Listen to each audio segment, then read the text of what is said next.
Oh, good morning. Bit shaky start there. It's not a metaphor. All right. So, here we are. Not fully prepared yet, sorry.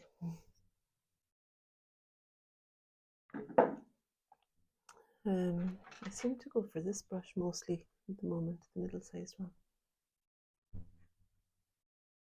And so I'm continuing this self-portrait. I feel again like I want to start over here, maybe to re-establish the dark side.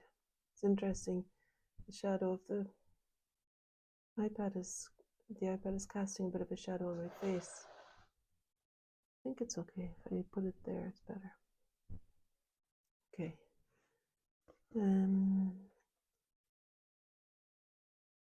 So yeah, I'm gonna just go with the burnt sienna again to begin with.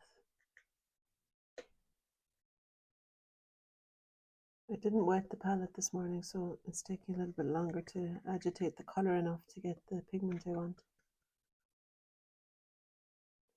And I just put some ultramarine blue into that.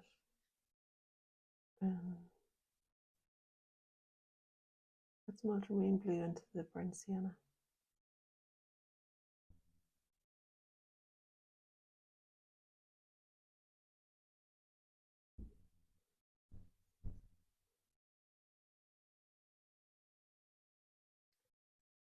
I could really just replenish it by putting some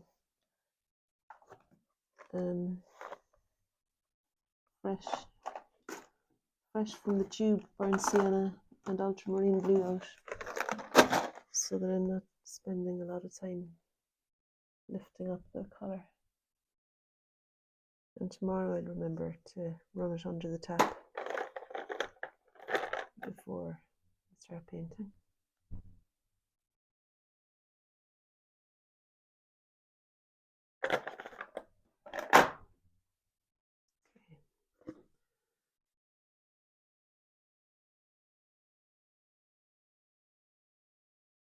Oh yeah, some ultramarine blue there. I kind of feel like it's here at the temple that I'm noticing that bluish hint, cooler colour. And also under the eyebrow, and that shadow that kind of hugs the eye a little bit there. And then darker coming in here.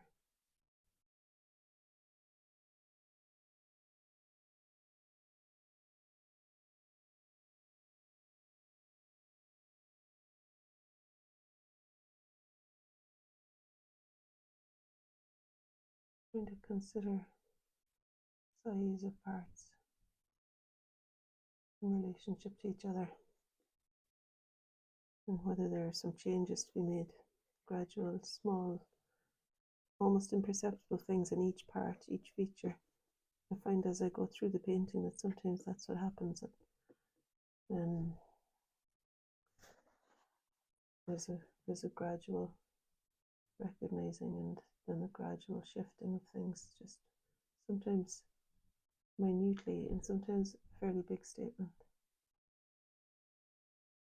And I find that I'm still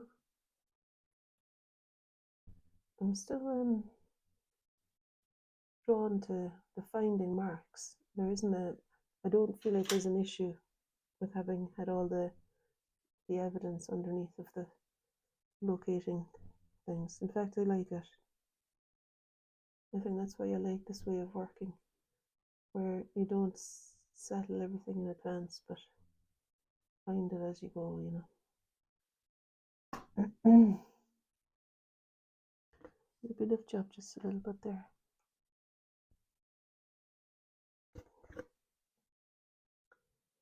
I think the inner corner, that inner bit of red could lift a little bit.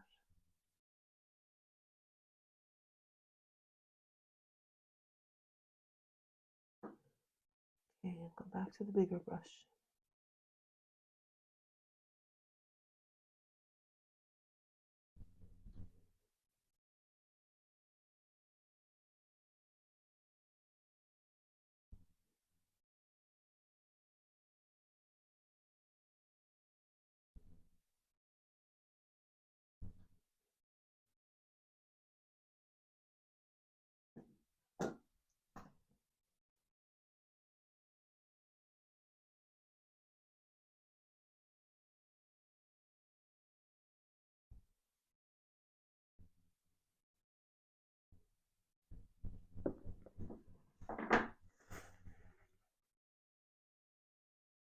not fully convinced of the position of the nose yet, so I'll just keep I'll let that be still undiscovered, kind of.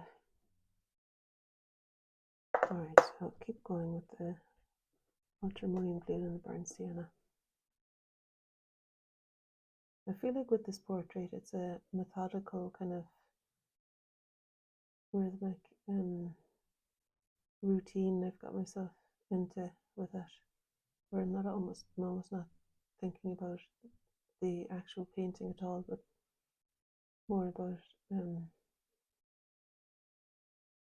it as a part of my morning ritual. And I think that that's a helpful thing, I think. I don't know if it makes it less engaging or something, but I don't think so. I think maybe it's a cleaner way of painting myself, having no intention at the outset or anything, as in no kind of mood I want to find, or I'm just doing it every day, showing up with whatever is here.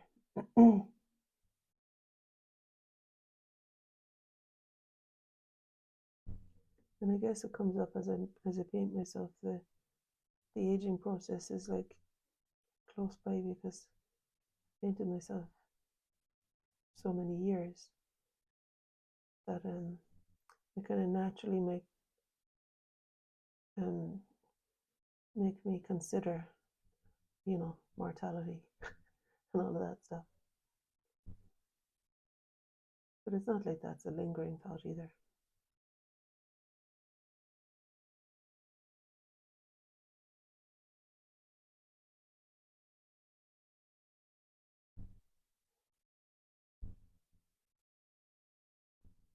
I find that today there's some hair below my ears, and it's helping me to locate the ears.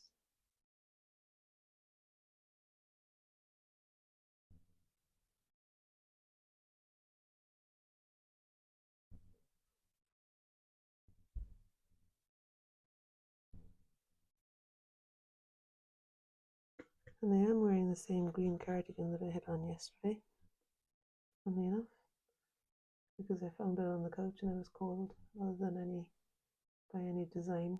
But it is the one that I painted on that shoulder, so that's kind of handy. Might as well stick with this brush for another little while.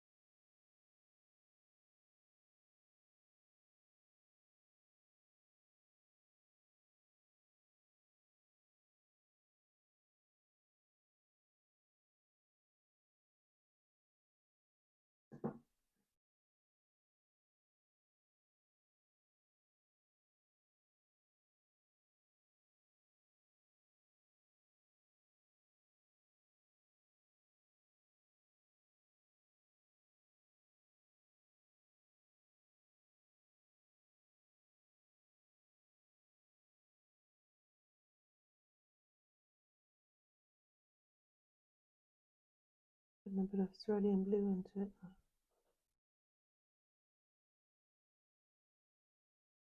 There's a kind of a purplish color here.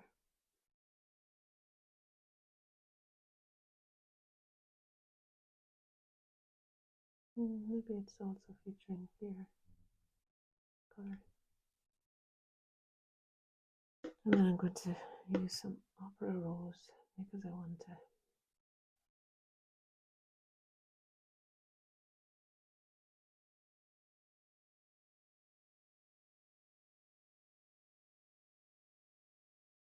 it's probably best to leave the nose until it's completely dry before putting anything very clear on top there.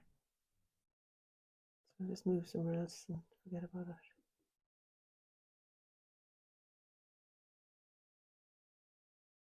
Yeah, so this brush is, I think it's a 1 inch.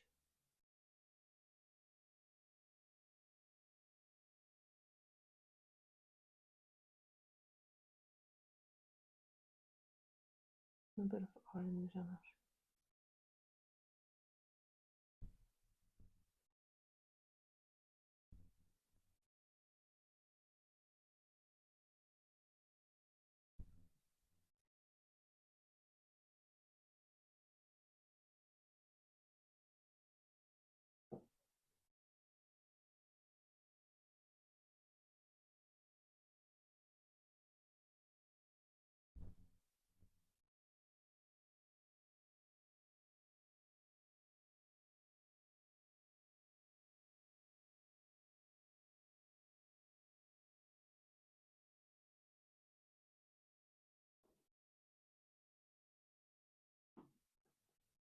But I think I did that thing with my mouth where I are on the side of making it a lot bigger. So I'm going to chisel in a little bit now. This brush is damp. Maybe a little bit too wet actually. Okay. So I'm looking at the shape of skin that's here and chiseling the shape of my mouth in order that it fits the shape.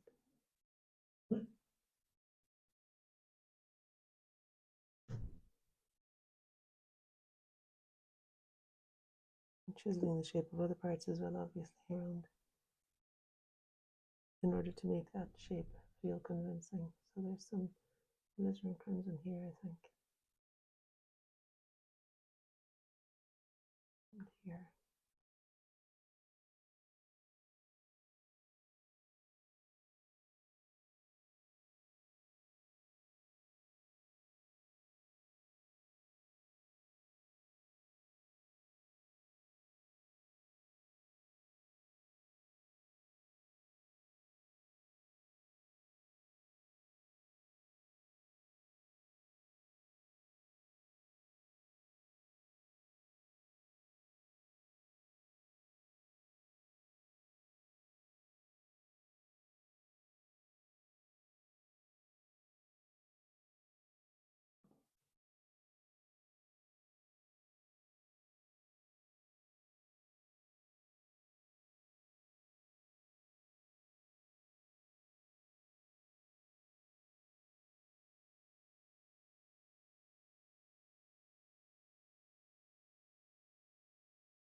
My lower lip almost disappears with the light that's there, so I'm trying to find a way to explain it. And I think there's a kind of purplish colour, maybe cerulean blue and ocean opera rose, purplish colour that's like sitting below the lip before the skin.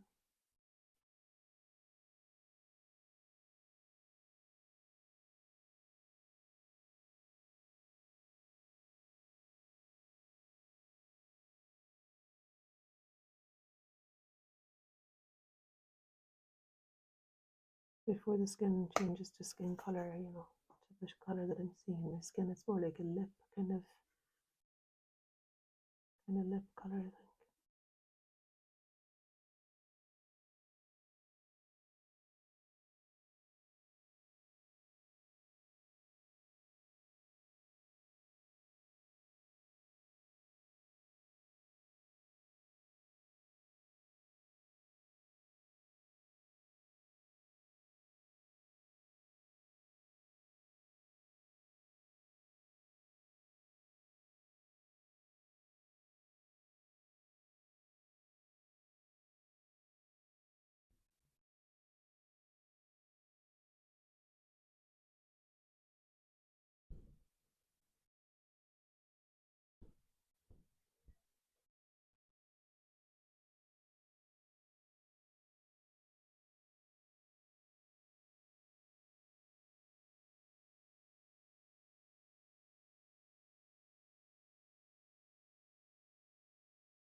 I'm still aware that this is the light side and I'm not wanting to put too much colour there really.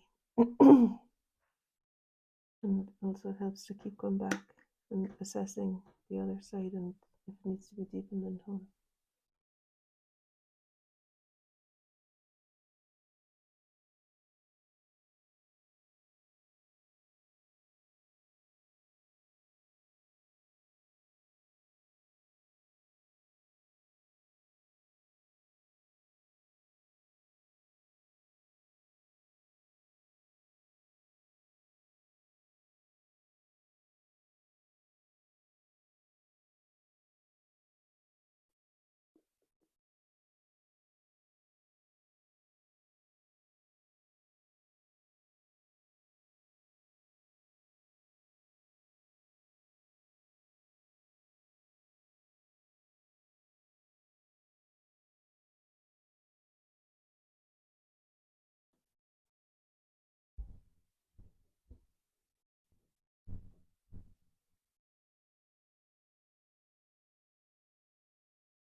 Belly.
I'm just experimenting with putting this eye in and then putting it a bit closer, the iris a bit closer to the right side, because I'm told that when you paint yourself and focus on one eye and then the other, that if you do them exactly as they are, they end up looking in different directions really, because focusing on them, both eyes are looking at this one at the moment, and both eyes will be looking at that one when I'm painting that one. So I'm erring on the side of making this one a little closer to the nose than it actually is, in order that it'll read convincingly when I do the other one, hopefully.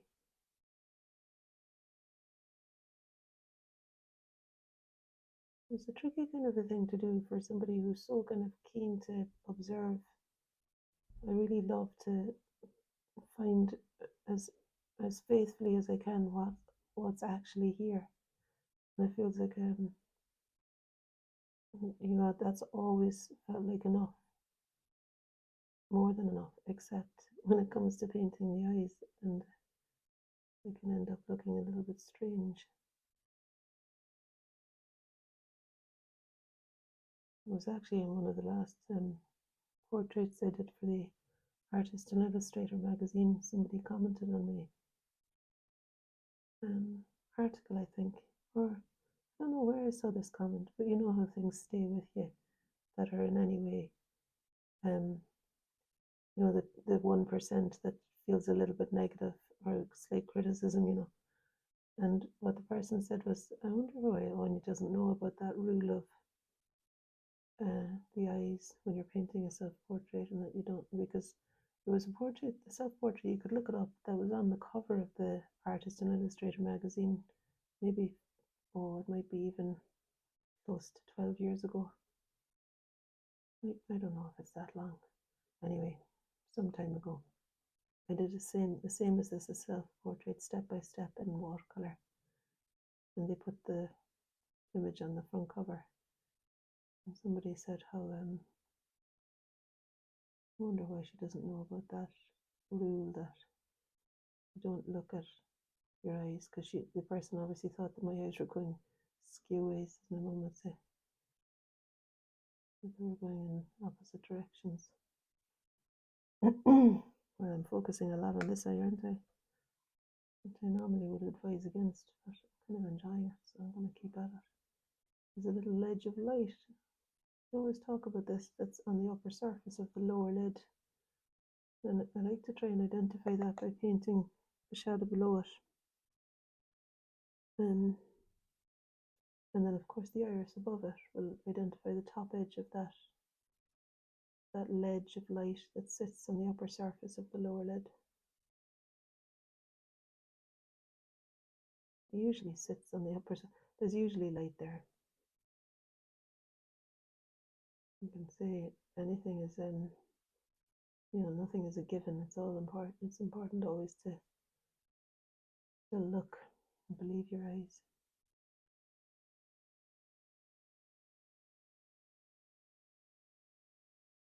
I'll put a touch of blue in there.